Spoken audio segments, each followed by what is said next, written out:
جنگ کرتے ہیں اور یہ زمین میں فساد پھیلاتے ہیں، ان کی سزا یہ ہے کہ ان کو قتل کر دیا جائے۔ دوسرا آپشن یہ ہے کہ ان کو یا تو ان کو سولی پر چڑھا دیا جائے۔ اگر یہ بھی نہیں ہے تو پھر اللہ تعالیٰ نے کہا کہ ان کے ہاتھ اور ان کے پیروں کو مخالف سمت سے کاٹ دیا جائے۔ اگر دایاں ہاتھ کاٹ دیا جائے تو بایاں پیر کاٹ لیا جائے، اگر بایاں ہاتھ کاٹا جائے تو دایاں پیر کاٹ لیا جائے، اس کو کہتے ہیں من خلاف۔ اگر یہ بھی نہیں ہوتا ہے تو اللہ تعالیٰ نے فرمایا او ينفوا من الارض، یا اس کو جلا وطن کر دیا جائے۔ جانتے ہیں جلا وطن؟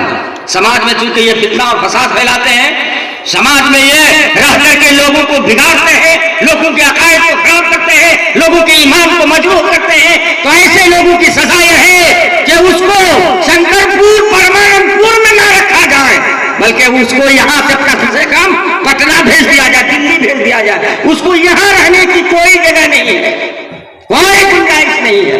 یہ قرآن کا حکم ہے او ينفوا من الارض، یا ہے کہ اس کو جلا وطن کر دیا جائے۔ اس کو کہتا ہے جلا وطن، یعنی اپنے وطن سے کسی دور دراز جگہ پر اس کو بھیج دیا جائے، اس کو کہتے ہیں جلا وطن۔ اس آیت کا بھی پس منظر دیکھیے وہ کیسے ہوا۔ اوقل اور اورینا دو قبیلے تھے مشہور، یہ لوگ مدینے میں رہا کرتے تھے اور انہوں نے اسلام قبول کر لیا تھا۔ اسلام قبول کرنے کے بعد جب یہ لوگ مدینے میں ٹھیک ٹھاک رہنے لگے تو مدینے کی آب و ہوا ان کو اچھی نہیں لگی، آب و ہوا راس نہیں آئی۔ کسی کو بخار آ جاتا تھا، کسی کو سردی ہوتی تھی، کسی کو کھانسی آ جاتی تھی، تو مدینے کی آب و ہوا ان کو راس نہیں آئی، اوقل اور اورینا کے لوگ۔ تو اللہ کے نبی کے پاس شکایت کی گئی کہ اللہ کے نبی ان لوگوں کو مدینے کی آب و ہوا راس نہیں آ رہی ہے، اس لیے ان لوگوں کو کہیں بھیج دیا جائے۔ اللہ کے نبی نے یہ سن کر کے ان لوگوں کو یہ حکم دیا کہ تم لوگ صدقے کے اونٹوں کو لے کر فلاں جگہ چلے جاؤ، وہاں جا کر رہنا اور اونٹوں کے پیشاب کو پینا، اونٹ کے دودھ پینا، اور پینے کے بعد تم وہاں صحت مند رہو گے، تمہاری طبیعت اچھی ہو جائے گی۔ اور ہوا بھی ایسا کہ جب یہ لوگ گئے صدقہ کے اونٹوں کا دودھ بھی پیا، پیشاب بھی پیا، اور پینے کے بعد ان کی طبیعت بالکل ٹھیک ٹھاک ہو گئی۔ جب طبیعت ٹھیک ہو گئی تو سب سے پہلا کام انہوں نے کیا، ان لوگوں نے کہ یہ اسلام سے پھر گئے، اسلام سے مرتد ہو گئے، نمبر ایک۔ دوسرا کام یہ کیا کہ صدقے کا جتنا اونٹ تھا سارے اونٹوں کو لے کر بھاگ گئے۔ تیسرا کام ان لوگوں نے یہ کیا کہ جتنے اونٹوں کے چرواہے تھے ان تمام چرواہوں کو بے دردی کے ساتھ مار دیا۔ جب اللہ کے نبی صلی اللہ علیہ وسلم کو خبر ملی کہ ان لوگوں نے اوقل اور اورینا کے لوگوں نے صحابہ کرام کو بے دردی کے ساتھ مارا اور صدقہ کے اونٹوں کو لے کر بھاگ گیا، صحابہ کرام کو حکم دیا گیا، گرفتاری کا حکم دیا گیا، ان لوگوں کو گرفتار کر کے لائے، اور لانے کے بعد اللہ کے نبی صلی اللہ علیہ وسلم نے اسی طریقے سے ان کا خاتمہ بھی کیا۔ کیا کیا؟ جس طریقے سے صحابہ کرام کو ان لوگوں نے قتل کیا تھا اسی طریقے سے ٹکڑے ٹکڑے کر کے قتل کرنے کا حکم دیا۔ اور کیا کیا؟ اور لوہے کی سلائی کو آگ میں خوب گرم کروایا، اور کرنے کے بعد ان کی آنکھوں میں گرم سلائی پھیر دیا گیا، اور ایک ہررا جگہ کا نام ہے، وہ ہررا جو بالکل گرم علاقہ ہے، اس جگہ ان لوگوں کی لاش پھینک دی گئی۔ یہ لوگ چیختے چلاتے رہ گئے، بلبلاتے رہ گئے، پانی تک ان لوگوں کو نہیں دیا گیا، پانی کر کے تڑپ کر کے یہ لوگ مر گئے، لیکن ان کو پانی تک نہیں دیا گیا۔ یہ سزا کن لوگوں کی ہے؟ مرتدین کی۔ جو لوگ اسلام سے پھر جاتے ہیں، مرتد ہو جاتے ہیں، ان لوگوں کی سزا قرآن نے یہ بیان کیا۔ آئیے اب حدیث میں کیا آپ کو بتاتا ہوں۔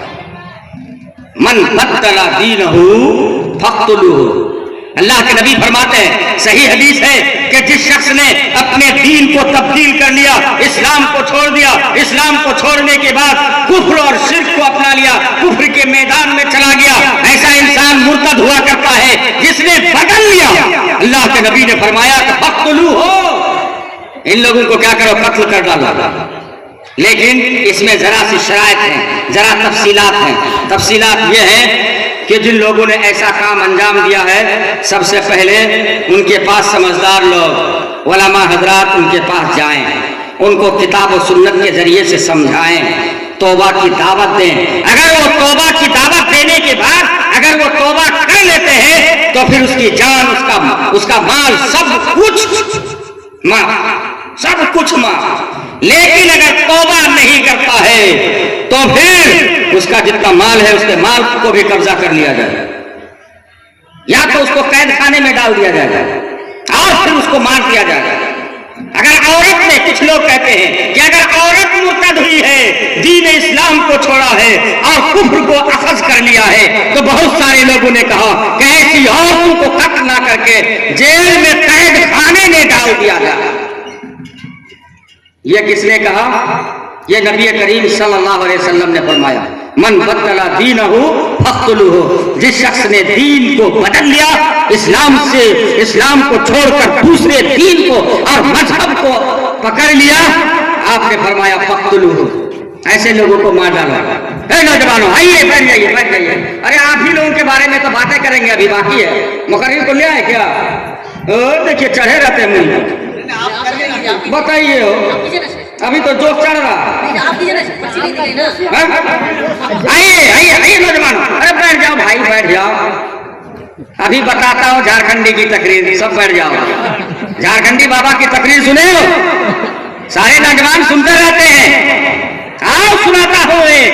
اگر بیوی سے بہت زیادہ پیار کرتے ہو اور بیوی کو منانا چاہتے ہو تو گھر اس وقت جاؤ جس وقت بیوی روٹی پکا رہی ہوتی ہے، اس کو جا کے پیار سے کہہ دو، اے جانے من روٹی پکانا بند، پراٹھا بننا شروع۔ یہ کس کا ہے؟ جھارکھنڈی بابا۔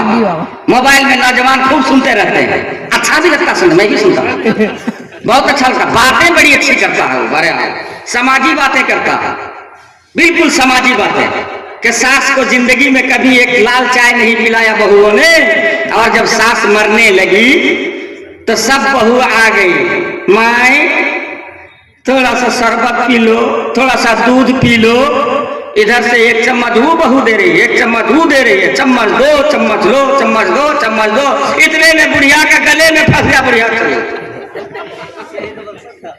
اب بہو سب کا مقصد یہی تھا کسی طرح سے بڑھیا ہٹ جائے، خوش ہو جائے۔ تو جھارکھنڈی کی تقریر سنتے ہو جی، آپ بہاریوں کی تقریر نہیں سنو گے؟ سنو، ایسی تقریریں بہت کم سننے کو ملیں گی، میں بتا دیتا ہوں۔ موضوع پکڑ کر مولانا پرویز حاصل صاحب بتا سکتے ہیں، ہمارے بھائی مولانا مرتضیٰ صاحب بتا سکتے ہیں، یہ کتنا پیچیدہ موضوع ہے۔ مرتد کا موضوع بڑا پیچیدہ موضوع ہے، توحید کا موضوع ہے، عقیدے کا موضوع ہے۔ میں بیان کر رہا تھا، من بدل دینہ فاقتلوہ، جس شخص نے دین کو تبدیل کر لیا، اسلام کو چھوڑ دیا، دوسرے مذہب کو اختیار کر لیا جو مذہب اللہ کو مطلوب نہیں ہے، تو اس کا انجام یہ ہے کہ تم اس کو مار ڈالو۔ لیکن اس سے پہلے اس کو اسلام کی دعوت دو، دوسرے نمبر میں توبہ کی دعوت دو، تیسرے نمبر میں اس کا مال بیت المال میں لا کر کے جمع کر دو۔ اس کے باوجود بھی اگر وہ توبہ نہیں کرتا ہے تو اس کے بعد اس کو مار ڈالو، یہی سزا ہے اسلام میں۔ اور ایک سزا نبی کے زمانے ہی میں دی گئی، آئیے وہ میں بتاتا ہوں۔ نہیں، نبی کے زمانے میں نہیں، ہاں نبی کے زمانے ہی میں، بخاری کی روایت ہے، بالکل صحیح روایت ہے۔ اللہ کے رسول صلی اللہ علیہ وسلم نے حضرت ابو موسیٰ اشعری کو یمن بھیجا، گورنر بنا کر کے، چیف بنا کر کے، امیر بنا کر کے یمن بھیج دیا۔ کچھ دنوں کے بعد حضرت معاذ بن جبل رضی اللہ تعالیٰ عنہ کو اللہ کے نبی نے یمن بھیج دیا۔ جب حضرت معاذ بن جبل ابو موسیٰ اشعری رضی اللہ تعالیٰ عنہ کے پاس تشریف لے گئے، ابو موسیٰ اشعری نے دیکھ کر کے کہا کہ بیٹھیے، ایک تکیہ آگے بڑھایا اور کہا کہ آپ ٹیک لگا کر کے بیٹھ جائیں۔ کس سے کہا؟ حضرت معاذ بن جبل رضی اللہ تعالیٰ عنہ سے۔ یہ بات چیت ہو ہی رہی تھی، حضرت معاذ بن جبل رضی اللہ تعالیٰ عنہ بیٹھنے کے لیے تیار ہی ہو رہے تھے کہ ایک یہودی آ گیا، وہ ایسا یہودی تھا جس نے اسلام قبول کر لیا تھا، اسلام قبول کرنے کے بعد پھر اس نے یہودیت اختیار کر لی تھی، اسلام کو چھوڑ دیا تھا۔ حضرت معاذ بن جبل نے جب اس کو دیکھا تو کہا کہ میں اس وقت تک نہیں بیٹھوں گا جب تک میں اس